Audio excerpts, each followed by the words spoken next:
এবারে রসটা হয়ে গেছে, অনেকটাই ঘন হয়ে গেছে রসটা। ছাড়ার পালা, ছেড়ে দিলাম আস্তে আস্তে।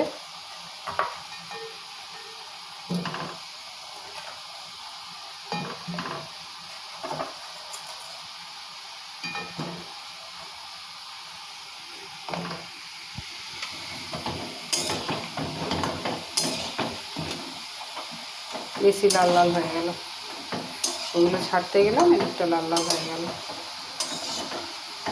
আচ্ছা, এগুলো একটু কড়া করে ভেজে দেখলে হয় না কেমন খেতে হয়? একটু কড়া করে ভেজে দিই।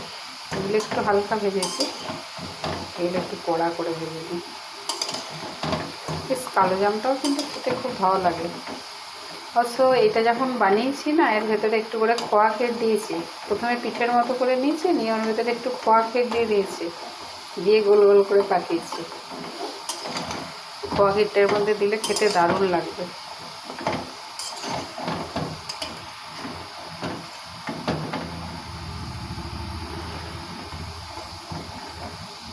উফ, আমার দেখেই জিভে জল আসছে। দিয়ে দিয়েছি রসে, গরম রসে। এগুলো তুলবো আর দিয়ে দেবো।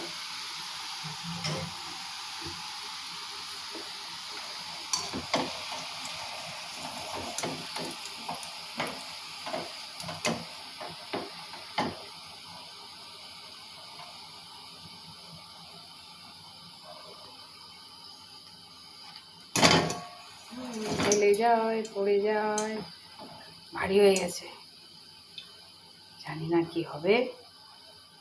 এরপর দিয়ে দিলাম রসের মধ্যে, তারপর যা হবে হবে। দিয়ে দিয়েছি, উঠে গেছে, এবারে অফ করে দেব।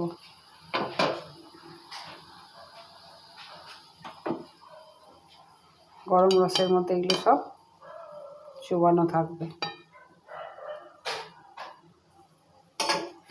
অপূর্ব সুন্দর একটা গন্ধ উঠেছে ছোটো এলাচের। এই অবস্থায় থাক, তারপরে দেখা যাক কি হয়।